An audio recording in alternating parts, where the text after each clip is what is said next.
Hey everyone, welcome back to my YouTube channel Wangxian fan fiction explanation. तो आज मैं आपके साथ Wangxian FF you unwanted marriage का नेक्स्ट पार्ट शेयर करने वाली हूँ। तो आई होप कि ये फैन फिक्शन आप लोगों को पसंद आ रहा है। प्लीज़ प्लीज़ प्लीज़ कमेंट किया करो, और जिन लोगों ने भी चैनल को सब्सक्राइब नहीं किया है, प्लीज़ आई रिक्वेस्ट, प्लीज़ यार चैनल को सब्सक्राइब कर लो, क्योंकि इन दिनों सब्सक्राइबर भी बहुत कम है एंड व्यूज़ भी डाउन आ रहे हैं। प्लीज़, ताकि मेरा भी अच्छा सा मन करे वीडियो बनाने का, मोटिवेट हो जाऊँ, प्लीज़ एक बस लाइक का बटन दबा दो एंड चैनल को सब्सक्राइब कर लो अगर नहीं किया है तो। अगर नहीं आए हैं तो भी कर लेना, ओके, क्योंकि हम लोग यहाँ पर बहुत ही ब्यूटीफुल ब्यूटीफुल स्टोरीज़ को सुनाते हैं आपके साथ।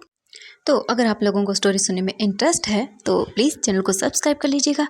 तो चलिए आप पहला पार्ट शुरू करते हैं। तो इससे जो पहले वाला पार्ट था उसमें हमने देखा था कि जो हमारा वियिंग था उसे फीवर हो गया था, और यान ली जियांगचैंग वियिंग को लेने के लिए वापस घर आए थे। और जब यान ली वियिंग की हालत को देखती है तब उसे पता चलता है कि वियिंग को फीवर है, और ये जानने के बाद जियांग यान ली तो बहुत ही गुस्सा करती है। लेकिन मैडम लैन वहाँ पर डॉक्टर को बुलाती है, उनका चेकअप किया जाता है वियिंग का, और उन्हें पता चल जाता है कि वियिंग को हाई फीवर है। लेकिन मेडिसिन देने के बाद वो लोग बोलते हैं प्लीज़ इनका ख्याल रखिएगा कुछ घंटों तक। इसके बाद वियिंग को अच्छे से कवर अप किया जाता है और वियिंग का ध्यान रखा जाता है। यान ली वियिंग को देख रही थी एंड वो बोलती है आई एम सॉरी वी, आई एम सॉरी, मेरी ही गलती है। मुझे मुझे तुम्हें पहले ही इन सब चीज़ों के लिए रोक लेना चाहिए था। मुझे तुम्हारी बात से अग्री नहीं करना चाहिए था। यहाँ पर कोई नहीं है जो तुम्हारा ख्याल रख सके। आई एम सॉरी आशियन। ये बोलकर वो वियिंग को देखने लगती है। तभी जियांगचैंग आता है और बोलता है नहीं शिजे, आपकी गलती नहीं है, सारी गलती तो उस लैन वांगजी की है। वही है इन सब के पीछे, उसी की वजह से मेरा भाई इस हालत में है।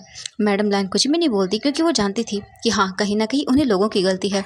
उन्होंने एक तो विजिंग को फोर्स किया इस शादी के लिए, एंड दूसरा वो लोग विंग का ख्याल भी नहीं रख रहे हैं।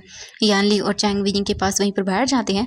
मैडम लैन बोलती है मैं आप लोगों के लिए खाने के लिए कुछ लेकर आती हूँ, लेकिन दोनों ही मना करते हैं। लेकिन मैडम लैन फिर भी चली जाती है वहाँ से। थोड़ी देर के बाद वो कुछ खाने के साथ आती है और उन्हें कुछ खाने के लिए देती है। यानली तो बस जूस का गिलास लेती है, उसे पी लेती है, और जियांगचैंग कुछ भी नहीं करता। बस वो गुस्से में वांगजी को कर्ज कर रहा था कि उसकी हिम्मत कैसे हुई उसके लिटिल ब्रदर को ऐसा ह्यूमिलिएट करने की। उसे तो वो छोड़ेगा नहीं, वांगजी को अच्छा सबक सिखाएगा। उसे क्या लगता है वो मेरे भाई को ऐसे हर्ट कर सकता है तो उसे कोई कुछ नहीं कहेगा। लेकिन वांगजी, मैं पूरी तरह से अब भूल चुका हूँ कि तुम मेरे फ्रेंड हो, और अब से मैं तुम्हें बताऊंगा कि मेरे भाई को हर्ट करने की सज़ा क्या होती है। ये बोलकर वो एक डेविल से स्माइल देता है। अब हम देखते हैं यहाँ से लगभग 2 घंटे बाद का सीन। विजिंग धीरे धीरे अपनी आइज़ को विंक करता है और वो अपनी आइज़ को ओपन करने की कोशिश करता है। जब देखती है यान लिए तो बोलती आशन आशन तुम ठीक हो। विजिंग अपनी आइज़ को अच्छे से ओपन करता है और अपनी शीशे को देखता है। अपने शीशे को देखते ही वीजिंग की आंखों के अंदर जो आंसू थे वो बाहर निकल जाते हैं।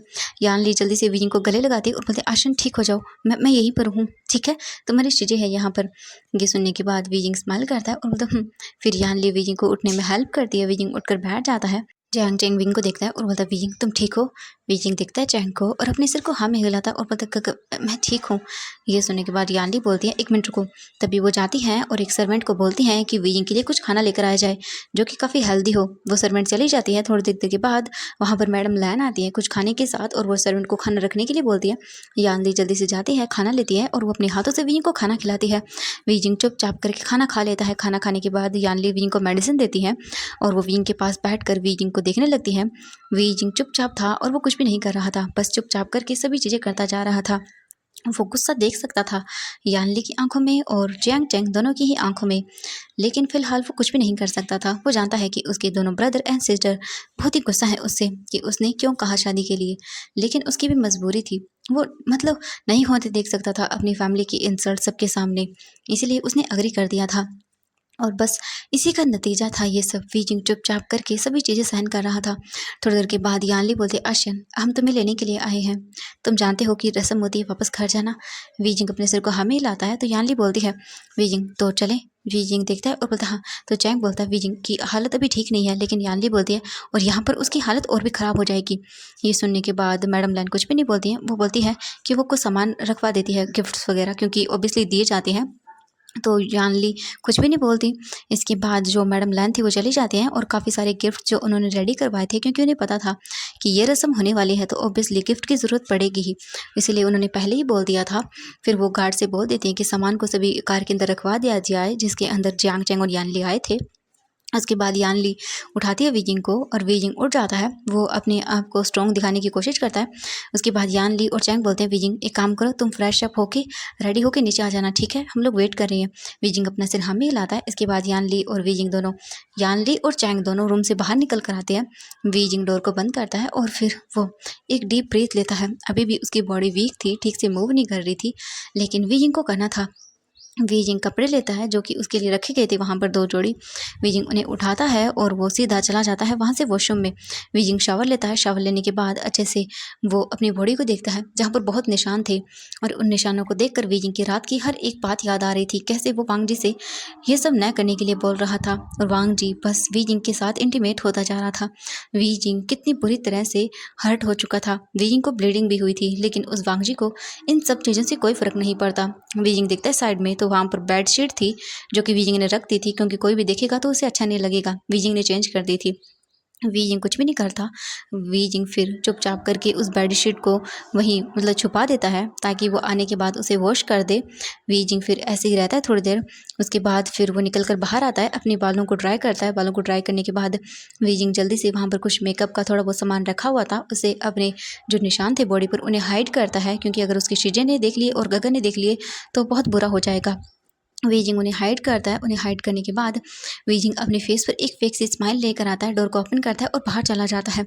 हॉल के अंदर सभी लोग बैठे हुए थे। लैन करेन भी था और मिस्टर लैन वहाँ पर नहीं थे। लैन सचिन भी नहीं थे, क्योंकि वो ऑब्वियसली वो अपनी मीटिंग में बिजी थे, तो इसीलिए वीजिंग आता है, सबको ग्रीट करता है। सभी लोग वीजिंग को देखते हैं और फिर यान ली और जियांग चैंग बोलते हैं वीजिंग चले।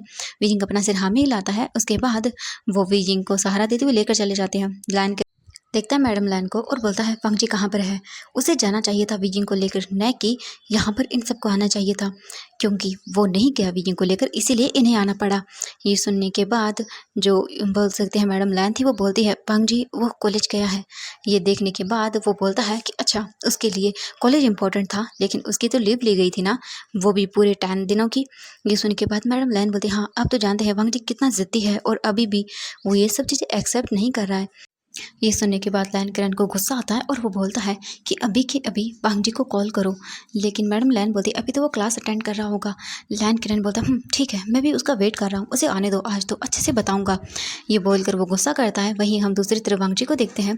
वांग जी अपनी क्लासेस को अटेंड करता है। 1 घंटे के बाद उनके कॉलेज की छुट्टी हो जाती है। वांग जी बाहर अपनी जैसे ही आकर बैठता है बाइक पर, तभी वहाँ पर जो उसके फ्रेंड्स थे वो आ जाते हैं और बोलते वांग जी कहाँ जा रहे हो। वांग जी बोलता घर। ये सुनने के बाद जो फ्रेंड्स थे यानी कि वैन चाओ और अदर भी फ्रेंड्स थे वो बोलते हैं कि ओ घर जा रहे हो इतना जल्दी, लेकिन इतना जल्दी घर क्यों जा रहे हो। हाँ लगता है अपने हस्बैंड के बिना रहा नहीं जा रहा है। वैसे तुम्हारी वेडिंग नाइट कैसी थी कल की। वांग जी जब ये सुनता है तब वो रुक जाता है और कल रात की बातें याद करता है और बोलता है वो और गुस्सा करता है। फिर वांग जी उनकी ओर देखता है और बोलता है शट अप, और अपने माइंड के अंदर दोबारा ऐसा क्वेश्चन भी मत लेकर आना, वरना तुम्हारे लिए अच्छा नहीं होगा। तो जो फ्रेंड्स थे वो बोलते okay okay cool down bro, लेकिन हम तो सोच रहे थे क्यों ना हम क्लब चले, क्या बोलते हो, एंजॉय करेंगे। वांग जी बोलता है मुझे नहीं जाना, लेकिन उसके फ्रेंड बोलते अरे चलो ना यार, वैसे भी क्या करोगे तुम घर जाकर, कहीं अपने हस्बैंड के साथ टाइम स्पेंड तो नहीं करना। लगता है एक रात में ही तुम्हारे उस हस्बैंड ने तो तुम्हें पूरी तरह से अपने कंट्रोल में कर लिया। हाँ जो अपने हस्बैंड की ओर खींचे चले जा रहे हो। ये सुनने के बाद वांग जी को गुस्सा आता है और बोलता है कि अपना मुंह बंद करो, मैंने कहा था ना बकवास नहीं करना। तो वैन चाओ बोलता है ओके ओके हम बकवास नहीं करेंगे, लेकिन बकवास ना करें तो क्या करें वांग जी। एक दिन भी नहीं हुआ तुम्हारी शादी हुई और तुम तो अपने हस्बैंड की ओर खींचे चले जा रहे हो, इतना जल्दी घर जाओगे। लगता है तुम अपने हस्बैंड के आगे पीछे घूमने लगी हो, कहीं ये तो नहीं कि तुम्हारे हस्बैंड ने तुम्हें बोला हो जल्दी घर आना। वांग जी बोलता अपना मुंह बंद करो वरना। तो वैन चाओ बोलता अरे वरना वरना छोड़ो, चलो हम पार्टी करने चलते हैं, हाँ चलो क्लब चलते हैं। ये बोलकर वो वांग जी को वहाँ से लेकर चले जाते हैं। वहीं हम दूसरी तरफ देखते हैं जियांग मैंशन का घर। वीजिंग को लेकर वो सब लोग घर आते हैं, यानी कि जियांग चैंग और यानली वीजिंग को घर लेकर आते हैं। वीजिंग कार से बाहर निकलता है। जियांग चैंग वीजिंग को सहारा देते अंदर जाने लगता है, लेकिन वीजिंग बोलता है मैं ठीक हूँ सीजे, और फिर वो जियांग चैंग छोड़ देता है। जियांग चैंग के छोड़ने के बाद वीजिंग चलने लगता है। वीजिंग बॉडी अभी भी वीक थी, वो घर अंदर आता है तो देखता है कि जो जियांग फेंगम्यान थे वो बैठे हुए थे और वहाँ पर मैडम यू भी थी। जैसे ही जियांग फेंगमैन विंग को देखते हैं तो वो जल्दी से जाते हैं और बोलते हैं वी बेटा, और वो जल्दी से विजिंग को हक करते हैं। वो देखती है और बोलते हैं विजिंग तुम ठीक तो हो ना? विजिंग बोलता है हाँ मैं ठीक हूँ अंकल। इसके बाद वो सभी लोग वहाँ पर बैठ जाते हैं। मैडम यू को विजिंग ग्रीट करता है, लेकिन मैडम यू मुँह बनाती है और उठकर वहाँ से चले जाती है। मैडम यू के जाने के बाद विजिंग देखता है और बोलता है अंकल आप कैसे हैं? तो जियांग फेंगमैन बोलते हैं विजिंग मैं बिल्कुल ठीक हूँ, तुम अपना ख्याल रखना। विजिंग बोलता हाँ। तभी जो उनका फ़ोन था वो रिंग करता है। जियांग फेंगमैन अपने फ़ोन को निकाल कर बात करते हैं तो उसे पता चलता है कि उनकी एक मीटिंग है अर्जेंट, तो उन्हें जाना होगा। इसके बाद वो चले जाते हैं वहाँ से, ये बोल कर कि वो नाइट को बात करेंगे खाना खाते टाइम। जियांग फेंगमैन के जाने के बाद वीजिंग वहीं पर बैठा हुआ था।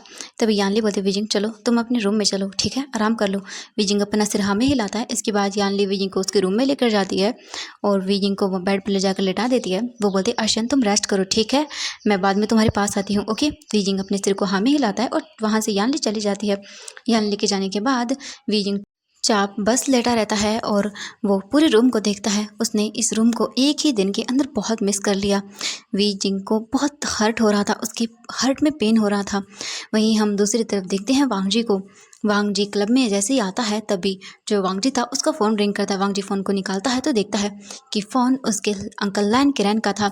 लायन किरण वांग जी को कॉल करता है। वांग जी फ़ोन को पिक करता है तो लायन किरण गुस्से में बोलता है वांग जी अभी के अभी घर आओ। लेकिन वांग जी बोलता है अंकल मैं अभी, लेकिन लायन किरण बोलते वांग जी मैंने कहा घर आओ। वांग जी गुस्से में बोल देता है कि वो घर नहीं आएगा और ये बोलकर वो फ़ोन को कट कर देता है। लेकिन थोड़ी ही देर के अंदर वांग जी का फ़ोन फिर से रिंग करता है। जैसे ही वांग जी का फ़ोन रिंग करता है वांग जी देखता है तो कॉल इस बार उसके गगा का था। लैन सेजन कॉल करते हैं और बोलते वांग जी फ़ोन को पिक करता है और बोलता है हेलो गगा। लैंस सचिन बोलते वांग जी अभी के अभी घर आओ। वांग जी बोलता गा, लेकिन लैंस सचिन बोलते वांग जी मैंने कहा घर आओ। तो फिर इसके बाद वांग जी कुछ भी नहीं बोल पाता और वो बोलता ओके।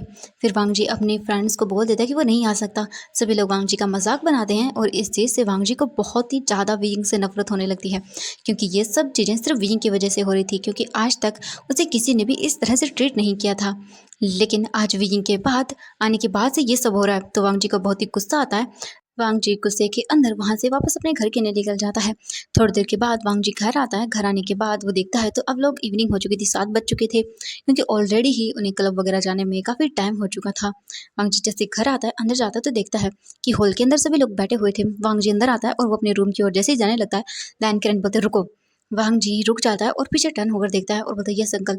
लैन किरण बोलते वांग जी तुम पता है अच्छे से कि आज तुम्हें वीइंग को लेकर उसके घर जाना था, वो भी एक रिचुअल के लिए, तुम गए नहीं। वांग जी बोलता है कि अंकल आपने बस उसे मुझे वेडिंग करने के लिए कहा था, जो कि मैंने कर ली, उसकी रिस्पॉन्सिबिलिटी अब मेरी नहीं है बिल्कुल। ये सुनने के बाद लायन किरण गुस्सा करता है और बोलता तुम लड़के, हाँ मुझे समझ नहीं आ रहा वांग जी तुम्हें हुआ क्या है, हाँ तुम इस तरह से कब के बन गई। वांग जी बोलता है तो आपको किसने कहा था मेरी शादी उस वीजिंग से कराने के लिए? मुझे बिल्कुल भी इन सब चीज़ों में कोई इंटरेस्ट नहीं है, आपको जो करना है कर लीजिए, लेकिन मैं नहीं जाऊँगा। लेकिन लायन किरण गुस्सा करता है और बोलता है तुम्हें जाना होगा, अगर तुम नहीं गए तो फिर सोच लेना वांग जी। वांग जी बोलता मैं नहीं जाऊँगा। लेकिन वांग जी को गुस्सा करते हुए देख कर लायन सचिन बीच में आते हैं और वो बोलते हैं कि अंकल प्लीज़ आप भी शांत हो जाइए, और सचिन और वांग जी तुम भी शांत हो जाओ। लेकिन वांग जी बोलता है लेकिन लायन सेजन बोलते हैं लेकिन वेकिन कुछ नहीं वांग जी, तुम मेरे साथ चलो। ये बोलकर वो वांग जी का हाथ पकड़ता है और उसे लेकर वहाँ से चला जाता है। लायन सेजन वांग जी को उसके रूम में लेकर आते हैं और उसे वहीं बेड पर बैठाते हैं और बातें बोलते हैं वांग जी देखो तुम्हारी और वीजिंग की शादी हो चुकी है, तो अब तुम्हें उसकी पूरी रिस्पॉन्सिबिलिटी लेनी होगी और तुम्हें जाना होगा, समझ आया तुम्हें? वांग जी बोलता है गगा मैं नहीं जाऊँगा। लेकिन लायन सेजन वांग जी को समझाते हैं और एंड में वांग जी को मानना पड़ता है। थोड़ी देर के बाद वांग जी रेडी होता है और वो निकल जाता है। जाते वक्त वो अपनी कार की कीज़ लेता है और सीधा निकल जाता है। लेकिन उसका गुस्सा बढ़ रहा था बहुत ही ज़्यादा, उसका दिमाग खराब हो रहा था। वांग जी को गुस्सा आता है इस चीज़ से और वो सीधा क्लब निकल जाता है। वांग जी अपनी फ्रेंड के साथ आता है और वहाँ पर बहुत ही ज़्यादा ड्रिंक करता है। उसे वीजिंग पर गुस्सा था कि उसकी वजह से उसे ये सब करना पड़ रहा है। वहीं हम देखते हैं जियांग फैमिली के अंदर सभी लोग डाइनिंग टेबल पर बैठे हुए थे और खाना खा रहे थे। वीजिंग चुपचाप था और कुछ भी नहीं कर रहा था, बस देख रहा था सभी चीज़ें। थोड़ी देर के बाद वो सभी लोग खाना खा लेते हैं। खाना खा लेने के बाद सभी लोग हॉल में आते हैं और बैठकर बातें करने लगते हैं। वीजिंग से कुछ चीज़ें पूछने लगते हैं जियांग फेंगमैन, और वीजिंग चुपचाप करके बस बताता रहता है। वीजिंग की आंखों के अंदर यानली देख सकती थी कि कोई एक्साइटमेंट नहीं है। जितना वो खुश था पहले उससे तो वो बहुत ही ज़्यादा सैड है। उसकी आंखों में सैडनेस, दुख सब नज़र आ रहा था और ये देखकर यानली और जियांग चैंग दोनों को ही गुस्सा आ रहा था। थोड़ी देर वो बातें करते हैं, तभी अचानक से एक सर्वेंट आकर बताती है कि सर वो मिस्टर लैन। लेकिन तय वो बोल पाते हैं तभी वांग जी ड्रंक हालत में वहाँ पर आता है और बोलता वीजिंग चलो मेरे साथ। ये बोलकर वो विंग का हाथ पकड़ता है और ले जाने लगता है वीजिंग को। लेकिन तभी अचानक से जियांग चेंग बीच में आता है और बोलता है लन वांग जी दूर रहो मेरे भाई से। ये बोलकर वो वांग जी को दूर करता है वीजिंग से और वीजिंग चुपचाप कर बस देख रहा था सभी चीज़ें। तभी जियांग फेंगमियान बोलते हैं कि वांग जी ये तुम इस हालत में, लेकिन फिर वो कुछ भी नहीं बोलते हैं और बोलते हैं वीजिंग वांग जी को तुम्हारे रूम में लेकर जाओ, उसकी हालत ठीक नहीं है और शायद वो नशे में है पूरा, मैं कल सुबह उससे बात करूंगा। ये बोलकर जियांग फेंगमियान चले जाते हैं। यान ली बोलती है चैंग एक काम करो, इसकी हेल्प करो इसे दूसरे रूम में ले जाने के लिए। लेकिन तभी वीजिंग बोलता है नहीं एक काम करिए इन्हें मेरे ही रूम में। यान ली देखती हैं और जियांग चैंग बोलता है लेकिन यान ली उसे रोक देती है क्योंकि ऑब्वियसली वो दोनों हस्बैंड से तो ऐसे उन दोनों के बीच में बोलना शायद ठीक नहीं लगता उन्हें। फिर जियांग चैंग कुछ भी नहीं बोलता, वो हेल्प करता है वीजिंग की। वांग जी बोल रहा था छोड़ो मुझे छोड़ो, और तुम मुझे कहाँ लेकर जा रहे हो। लेकिन थोड़ी देर के बाद वांग जी पूरी तरह से ड्रंक होकर वीजिंग के शोल्डर पर ही पूरी तरह से लीन हो जाता है। जैंग चैंग वीजिंग की हेल्प करता है वांग जी को उसके रूम में लेकर आने में और उसे बेड पर लाकर फेंक देता है। जैंग चैंग बोलता है वीजिंग मुझे मुझे कुछ काम है। वीजिंग बोलता है हाँ। इसके बाद जैंग चैंग वहाँ से चला जाता है। जैंग चैंग के जाने के बाद वीजिंग अपने रूम का डोर बंद करता है और उसके बाद वो वांग जी के पास आता है और देखता है तो वांग जी बहुत ज़्यादा ही ड्रंक था और वो सो चुका था। वीजिंग जल्दी से वांग जी के जो शूज़ थे उन्हें रिमूव करता है और उसे अच्छे से बेड पर लिटाता है। उसके बाद वो वांग जी को अच्छे से ब्लैंकेट से कवर करता है। एसी जो था उसकी वॉल्यूम को थोड़ा स्पीड में करता है और फिर वो खुद जाकर बालकनी में बैठ जाता है और सोचने लगता है क्या क्या हुआ था। वीजिंग की आंखों से कंटिन्यूसली आंसू गिर रहे थे। वीजिंग बोलता है मैंने तो सोचा था कि शायद कहीं ना कहीं कुछ बदल जाएगा, लेकिन मैं गलत था। ये मुझसे नफरत करते हैं, मैं क्या करूं, मुझे कुछ समझ नहीं आ रहा। और कल जो इन्होंने किया उसके लिए तो मैंने कभी माफ़ नहीं करूंगा। मुझे मुझे अभी तक पेन हो रहा है, ये ऐसा कैसे कर सकते हैं मेरे साथ।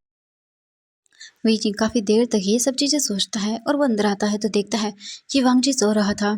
वीजिंग देखता है वांग जी के ऊपर से ब्लैंकेट हट गई है।